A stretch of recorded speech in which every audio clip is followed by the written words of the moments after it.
كلمة للعيد والمحمد.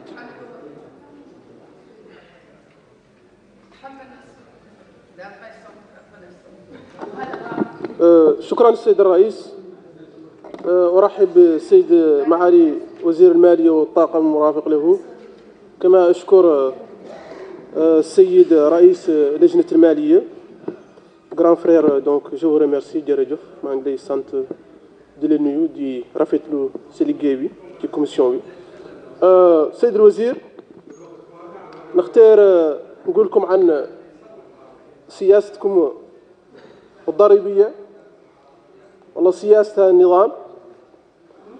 أنا كانت في البداية كانت الناس شاكة عنها، تندرج في إطار الإيجابية. يقير خلع عنا ما بطيتو جبتو حمار، جبتوه باش الحقتو لا تندانس. أنا كانت في العائدات غير الضريبية في الميزانية، وقلبتوه انتم شهر العائدات الضريبية. يقير هاي العائدات الضريبية عدلتوا منها الضرائب المباشرة، تمثل حكما أكثر من ثلثين للضرائب اللي تجي الميزانية. ومعروف، وهذا هون تعرفوا كل حد عن الضرائب غير المباشرة، عنها تنهي كثيرين قالوا المواطن، وتنهي كثيرين قالوا الفقراء، وتنهي كثيرين قالوا المستهلك. به اللي بسيط أخبارها انتم ما شاء الله تقبضوها بصفة هينة، ولا تبذلوا فيها الجهد، ولا تحتاج تفكير، ولا تحتاج إدارة ضريبية كفؤة. به اللي بسيط أخبارها التاجر تقولوا له انتم لا تيفاء كذا، وتقولوا له عند دوار ما كذا، وهو يفكتر علينا نحن الفقراء، ويفكتر عليه سكان أدوابه، ويفكتر عليه الرياض، ويفكتر على المعلمين، ويفكتر على الأساتذة والناس اللي رواتبهم ذيك اللي بتصفتكم بي. إذن هاي السياسة عدلت عنا اليوم موريتانيا للأسف الشديد. عندنا ينقالوا السياسة الضريبية، أنا مكرسة اللي ينقالوا تفاوت، ومكرسة اللي ينقالوا مبدأ عن وحدين سيزدادون غنى والآخرين سيزدادون فقرا. به اللي اليوم الوضعية اليوم الواضحة أن هذه ينقالوا المواد الأولية اللي كيف تمارو، وكيف الدلوير، وكيف السكر، وكيف الورقة، وهلم جرا.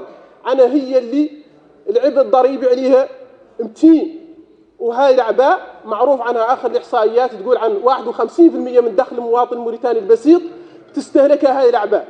إلين تعود هاي الأعباء هي اللي تمول انتم بها ميزانية الدولة. السيد وزير المالية شاك عن سياستكم الاقتصادية والسياسة الضريبية عنها سياسة فاشلة جدا. النقطة الأخرى اللي نقول لكم عن هم اللي تعبر عن اللي قال له عدم كفاءة في إدارة الضرائب، وعدم إحساس بين قالوا مشاكل المواطنين، وزيادة ملي في العزيمة على تدمير قالوا الطبقة الوسطى. أنتم ظهر المولى عنك سياستكم وهدفكم البعيد عنكم تحولون كاملين مدة تعدل صفوف قدام باتيك أمل. ما يصبح حد منا نحن ذو اللي اليوم يقد عنده قدرة شوي كيف معلم والله أستاذ والله مدير مدرسة، هدفكم النهاية عنه يعود مع الصباح بدلا من يمشي واحد شغلته والله يطلع تركته عنه يرنقي شرب باتيك أمل يا كيشبر كيل من الورقة والله كيل من السكر والله كيل من مارو. هذا هو هدفكم النهائي. بلي سياستكم هذه ما قد تعود يكون مكرسلات. والجانب الآخر اللي هو الضرائب المباشرة اللي هي اللي يلا تعود قبيل، اللي كانت سياستكم هاي اللي تحولت شر سياسة من أجل خلق قيمة مضافة، سياسة للتصنيع، تعود اليوم الجانب الآخر ما متحملوا فقط اللي قالوا رواتب العمال بالدولة اللي هي إي اللي تمثل جزء كبير من اللي قالوا الضرائب المباشرة اليوم موريتانيا واللي متحملها المواطن البسيط. هذا اليوم سيد الوزير يدل عنكم انتوما كوزير مالية، وهذا مسؤولين عنه انتوما، ومسؤولين عنه كنظام مسؤولية سياسية، ومسؤولين عنه انتوما شخصيا كوزير المالية. عنكم فشلتوا في اللي قالوا إدارة الاقتصاد الوطني، وفشلتوا فيها به اللي كبريات الشركات اللي كانت تمول الاقتصاد الوطني وكانت تجبر من ميزانية الدولة مداخيل جيدة، سنين وضعيتها ذكية، بنك سنترال وضعيته ذكية، انير فيكسد، المطار ذاك بعتوه الامارات، وبور وضعيته ذكية. انتم ايش تدورون تريدون عدل؟ هذا فرق ما خالي. هذا لا هو اللي في الموضوع، هذا هو اللي قالوا السياسة الاقتصادية والمالية للدولة، وهي اللي تكرس توجه الدولة يا كانت تختار تغني الناس ولا تفقرهم. وظهر المنان عن هذا النظام ما عدل من شيموه عنه، زاد الأعباء على الفقراء ويفقرهم إلى مزيد من التفقير، وصدق عنه هو نظام الفقراء بامتياز. إذن حسب آخر معطيات البنك الدولي قال لكم عن الاقتصاد عنه يجد صعوبة في خلق مناصب شغل، هذه إحصائيات البنك الدولي.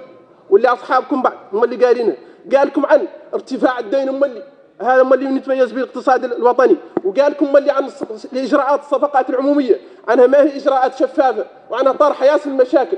وهذا هو اللي واسع عن نقلب عندنا عن تعود مارشي اجريعات هي لا ريغل بدلا من تعود هي الاكسبسيون.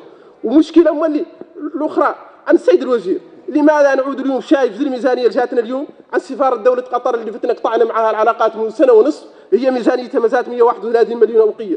السيد الوزير لماذا يعودوا وحدين قالوا الوجهاء عندهم 3 ملايين يسوى مبلغ بسيط، غير شنو الاساس القانوني اللي عاطينهم عليه ذاك؟ السيد الوزير خارج مرسومين قالوا 141 2015. المنشي شين قال الصندوق المساعده والتدخل من اجل التنميه. هو المداخيل اللي يفترض عنه نحن هم اللي الغاز والبترول نعملوا اليوم مداخيل الاشتغالات، وقال لكم تقصوا ما بين عندكم هاي المليارات الدقيقه منذ انخفاض اسعار النفط. هاي المليارات مش عندك السيد الوزير في